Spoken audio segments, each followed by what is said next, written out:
Comme le dit la célèbre expression, l'essentiel, c'est les 3 points.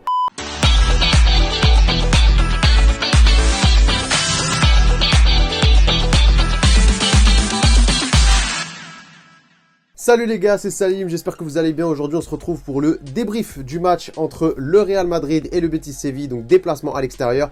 Betis Séville, Real Madrid, score final 1-0, but de Carvajal sur une passe des deux Karim Benzema. On va bien évidemment décortiquer tout le match. Avant de commencer l'analyse, on va bien évidemment démarrer par la compo d'équipe qui du coup ne ressemble pas à celle de la semaine dernière contre Levante. On avait Courtois au goal. En défense, Miguel Gutiérrez, Alaba, Militao et Carvajal qui faisait son retour en tant que titulaire au poste d'arrière droit. Au milieu de terrain, Isco, Valverde, Casemiro. Et en attaque de pointe, on avait la surprise Vinicius, titulaire à la place d'Eden Hazard et Benzema et Gareth Bale pour compléter la triplette d'attaque. Au niveau des changements comparé à la composition d'équipe de la semaine dernière, on a vraiment 3 changements majeurs. Le premier, c'est Miguel Gutiérrez qui reprend le poste d'arrière gauche en lieu et place de Alaba, qui passe lui en charnière centrale avec Militao, Nacho étant absent dans ce match-là. D'ailleurs, Carlo Ancelotti qui a confirmé qu'il préférait largement Alaba en position de défenseur central comparé au poste d'arrière gauche, même si en dépendant, il a été très bon. Deuxième changement majeur, c'est Carvajal qui reprend le poste d'arrière droit en étant titulaire en lieu et place de Vasquez. Et pour terminer, Vinicius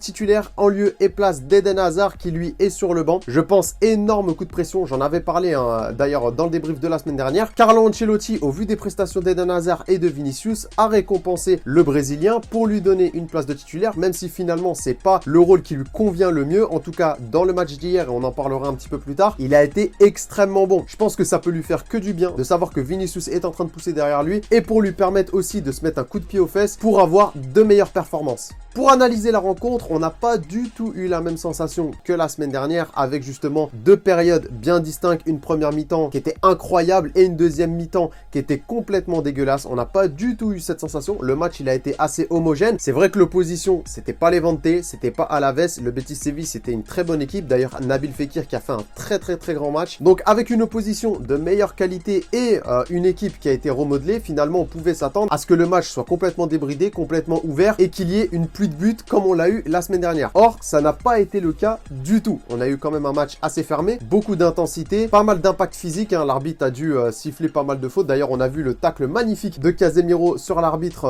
en milieu de deuxième mi-temps. Donc, en globalité, un match qui était assez tendu, assez fermé. Pas énormément d'occasions, mais finalement assez de matière pour voir qu'il y a eu une progression entre le match de la semaine dernière et le match d'hier. La semaine dernière, je l'avais dit, le plus gros challenge pour Carlo Ancelotti, c'était vraiment d'apporter de la continuité dans le jeu, de la solidité, notamment défensive, parce que quand tu prends 3 buts contre les Levante, c'est juste pas normal. Et finalement, les promesses ont été tenues. On voit que l'entraînement a été prolifique, puisqu'en termes d'occasion, même si le Betis Séville avait des joueurs de meilleure qualité, on n'a pas eu un Thibaut Courtois, sauf à la dernière minute du match, j'en parlerai également tout à l'heure. Il n'a pas été extrêmement sollicité. Il n'y a pas eu énormément d'occasions pour le Betis Séville. Donc concrètement, ce niveau de concentration qui avait manqué la semaine dernière, on l'a retrouvé dans le match contre le Betis Séville, et honnêtement, ça faisait plaisir. Au niveau physique, on a vu vraiment des disparités entre les joueurs du Real Madrid. Il y avait des joueurs qui étaient extrêmement forts physiquement, comme notamment Benzema, Isco, qui est dans la continuité du match de la semaine dernière. Et à contrario, on avait des joueurs comme Gareth Bale qui montraient très clairement de la fatigue physique. D'ailleurs, c'est pour ça qu'il a été remplacé en deuxième mi-temps. C'est parce que très clairement, ça se voyait, il manquait de fraîcheur. Donc au niveau du jeu, comme je le disais, avec des joueurs qui montraient des disparités au niveau physique, tu pouvais pas t'attendre à ce qu'il y ait une production de jeu incroyable, d'une animation offensive de fou, etc. Les principales occasions du Real Madrid, elles se sont vues à partir d'attaques rapides, principalement, avec notamment Vinicius qui prenait son côté comme une fusée spatiale. On jouait vraiment sur les qualités qu'on avait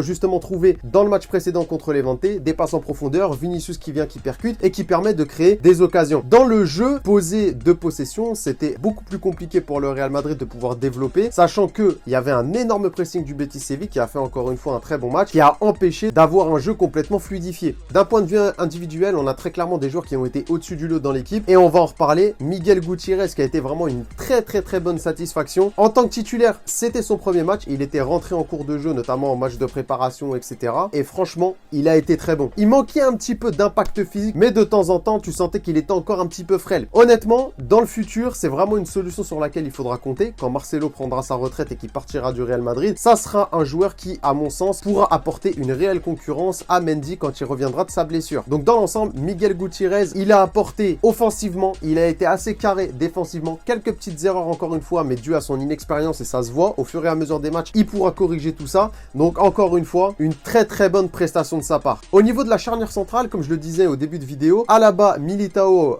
titulaire, c'était à mon sens la charnière centrale qu'on allait voir démarrer dès le début de saison et honnêtement, elle a été plutôt de qualité. Alaba, c'est vraiment mon joueur coup de cœur dans cette équipe du Real Madrid. Un joueur qui arrive libre, qui ne connaît pas le championnat, qui ne connaît pas l'effectif. On a l'impression que ça fait 10 ans qu'il joue au Real Madrid, tellement il a mis son impact, mis son leadership à bon escient dans l'effectif et on sent vraiment que c'est le patron de la défense. Avec Militao, ils ont rarement été en difficulté. Il y a juste une fois, on n'a pas compris, ils sont rentrés dedans, ils sont tous les deux par terre. Il y a eu une énorme occasion pour le Betis Séville, mais à part cette situation-là, ils n'ont pas concédé énormément d'occasions. Donc Alaba, Militao, pour les prochains matchs, c'est extrêmement prometteur. Maintenant, on va parler de Dani Carvajal. Ah, Dani Carvajal qui a fait un très grand match, d'ailleurs man of the match. C'était le joueur qui a permis au Real Madrid de marquer le but victorieux, le but qui apporte les 3 points. Carvajal dans l'ensemble, physiquement tu sentais qu'il était toujours en progression, il n'est pas encore à 100% de son niveau, hein, du niveau qu'on connaît habituellement, mais il était là pour effectuer les courses, aller en attaque, revenir en défense, mais tu sens qu'offensivement il fait beaucoup de bien. Et ça au Real Madrid, notamment dans le jeu qui veut être pratiqué par Carlo Ancelotti, les latéraux ont une énorme importance. Et un joueur comme Dani Carvajal, il te donne justement l'assurance d'être bon en défense, puisque c'est son poste de prédilection, mais de surtout être utile en attaque. Et on l'a vu avec justement le but qu'il a marqué. Donc Dani Carvajal, dans l'ensemble de son match, c'est largement un 8,5 sur 10, même on pourrait les monter jusqu'à 9. Remplacé en deuxième mi-temps, parce que bien évidemment, fallait qu'il souffle. Encore une fois, il n'est pas à son top physiquement, mais tu le sens, il revient petit à petit. C'est le titulaire indiscutable de l'équipe et on pourra très clairement compter sur lui durant la saison.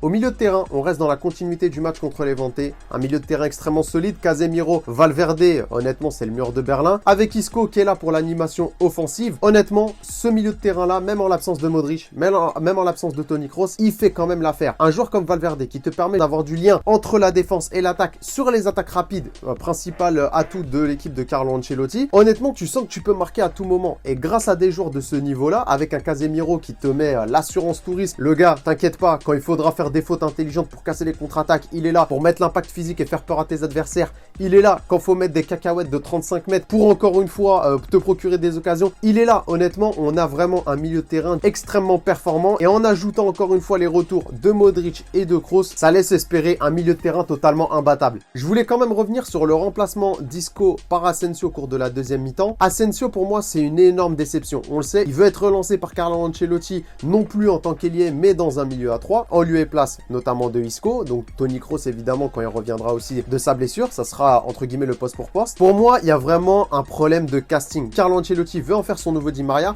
mais moi je trouve, hein, et personnellement, dites-moi ce que vous en pensez en barre de commentaires, qu'il n'a pas du tout les mêmes qualités et que vouloir que Asensio fasse du Di Maria, c'est comme demander à une 2 chevaux de rouler à la même vitesse qu'une Ferrari. C'est pas possible. Donc encore une fois, pour moi, la rentrée d'Asensio, elle était quelconque et je suis extrêmement déçu. Maintenant, pour parler du trident offensif, Vinicius, Benzema et Gareth Bale. Comme je le disais, Gareth Bale, il manquait très clairement de fraîcheur. Il n'a pas été percutant, il n'a pas été pesant dans le jeu. Donc finalement, son match aussi, il a été quelconque. Heureusement que Benzema est toujours là pour l'animation offensive, pour la fluidité du jeu, pour justement la création d'occasions. C'est lui qui donne la passe décisive à Carvajal pour le but du 1-0. Sans Benzema, très clairement, il n'y a pas de Real Madrid et je pense qu'il y a tout simplement rien d'autre à dire. Maintenant, on va parler de Vinicius. Là, on peut faire un petit focus parce qu'effectivement, il était extrêmement bon en rentrant en tant que super sub, en venant au cours du match apporter sa fraîcheur, sa vitesse, sa percussion. On l'a vu, 2 buts en 2 matchs et là, très clairement, même en étant titulaire, il a montré énormément de qualité. Peut-être un peu moins en termes de finition, en termes de dernier geste, etc., ce qu'on lui reproche habituellement, mais tu sens qu'il a progressé, tu sens qu'il est en confiance et cette différence finalement de confiance montre des belles choses sur le terrain. Il est également à l'origine du but de Carvajal puisque c'est lui qui fait la course et la passe en retrait pour Karim Benzema avant le centre deuxième poteau pour Carvajal. Donc il est là dans les bons coups et très clairement s'il n'est pas là, l'animation offensive, même avec un Karim Benzema, elle reste assez pauvre. C'est lui qui propose la profondeur à l'effectif, c'est lui qui propose justement une variante dans le jeu, notamment sur des phases où le Real Madrid peine à trouver des solutions. Il se cache jamais, toujours volontaire. Donc honnêtement, encore une fois, hein, Vinicius, tu sens qu'il progresse. Carlo Ancelotti lui fait extrêmement du bien. Le fait qu'il soit titulaire, ça l'a pas mis dans une énorme difficulté comme on aurait pu le pensez. Comme je l'ai dit tout à l'heure, il était un petit peu moins efficace de par l'énergie qu'il dépense sur le terrain, mais finalement, il reste le joueur qui se crée le plus d'occasions. Donc honnêtement, encore une fois, Vinicius a fait un très bon match. Pour moi, s'il continue comme ça, il deviendra un joueur très important de l'équipe et honnêtement, ça fait plaisir. Donc pour résumer rapidement la situation, match tendu, 1-0, les 3 points, c'est l'essentiel. C'était notre 3e match à l'extérieur. Maintenant, on attend le retour à Santiago Bernabéu le 11 septembre prochain, juste après la trêve internationale. Ça sera contre le Celta Vigo. Encore une fois, un adversaire de bon niveau. Il faudra continuer sur cette lancée, engranger les points, engranger de la confiance. Donc voilà les gars pour cette petite analyse du match entre le Betis Séville et Real Madrid. Si t'as kiffé la vidéo, n'hésite pas à la liker, à t'abonner si c'est pas déjà fait. N'oublie pas la petite cloche pour être informé dès que je sors des nouvelles vidéos. Et nous on se retrouve très prochainement dans un nouvel épisode. C'était Salut du VFC. Prends soin de toi. Ciao.